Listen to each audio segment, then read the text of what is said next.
Hi guys, welcome back. It's been pouring rain yesterday and the whole night I was planning for the day to go outside and plant my summer containers and fill in spaces in the garden with new perennials and new annuals.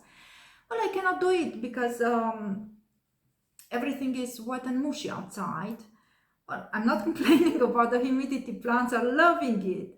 But you guys know what's loving humidity more than anything else are the slugs. Yes, I'm dealing with slugs, and you know that can be a huge plague. They can devour the whole garden in no time if left alone.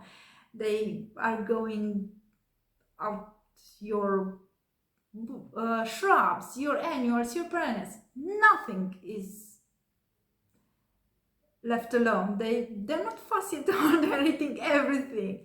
So over time, I was doing my research, and I was fighting them, and actually win the fight. I'm sharing with you what I've done to keep slugs out of my garden and to keep my garden beautiful. So, there are two ways you can approach the problem. One is by repelling the slugs, and second one is to kill the slugs. I mean, I'm sorry, this is right in your face, but this is what it is. I'm using both methods. First of all, when we decided to plant a new garden space last summer, we decided to go with the landscape fabric, both for weeds and for slugs, because slugs spend their winter in the ground. They are digging holes in the ground, and landscape fabric forbids them to do so. So they are avoiding the garden for the winter, and they're not hatching in my garden next spring. So this being said, I'm using another repelling method around my herb part of the garden, because these are plants I cook with. I use them to prepare food for my family, and I don't want to introduce any kind of poison in that area. I'm trying to keep it as organic as I can. So I'm using ashes from our fireplace, and I'm using grounded coffee around my herbs. Both these powdery powders are avoided by slugs because they have a sticky outside mucus, and they don't like to go in places when stuff sticks to their outside, and they avoid areas with powder, with dust, with ash, with grounded coffee. Well, of course, ash and grounded coffee are fertilizer. They are bringing good stuff to our soil. Our soil is high pH, and the coffee is low pH and lowers a little bit the pH of the soil, and the plants are loving it. But of course, I don't have coffee to cover my entire garden. In the other parts of the garden, around my annuals, my perennials, my shrubs, I had a huge problem with slugs with my arborvitae, because they were pinching the arbs when they were small. They were pinching the arbs right above the soil.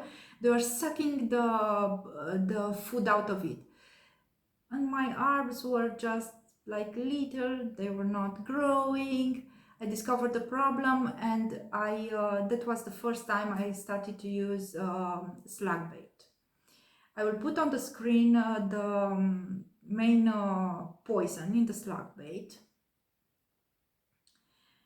because I'm not trying to pronounce it in English. I cannot pronounce it in English, I'm sorry. But how I'm using this slug bait? I'm using like teaspoon. You don't need much.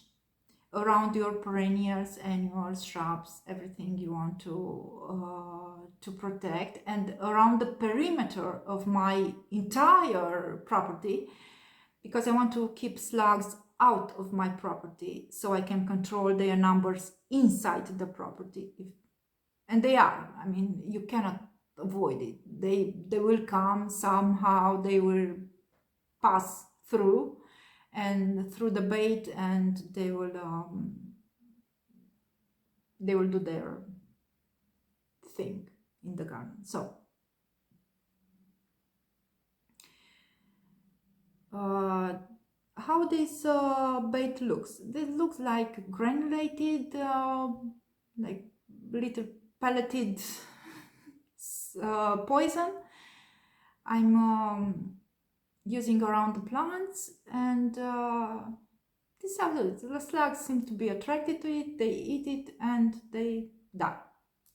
I will take you outside the garden to show you what I've already used it. I'm not going to use bait today, but I will show you how much damage a slug can do, and how I use the bait. So let's get outside. Okay, see how much damage a slug can do in one night. These two poor delphiniums didn't stand a chance. Look at the leaves on this one. And this didn't have any leaves. When I scattered the bait, you can see those blue pellets around the plant, and these are all new leaves. They are bouncing back. Okay, let me show you what happened here. This heucherella was eaten in one night, and it was larger than this heuchera. Okay, the heuchera didn't even touch it. Okay, I should be mindful when I'm choosing plants for my garden. I will choose heucheras over heucherellas from now on. So we're still in the garden. I want to tell you, when spreading poison, you should always use disposable gloves. Don't spread it near your water sources. Don't spread it on plants you will eat. Spread it on soil, not on plants. Keep it out of the reach of children and keep it out of the reach of pets. So this being said, I hope this information was helpful for you. See you soon. Bye.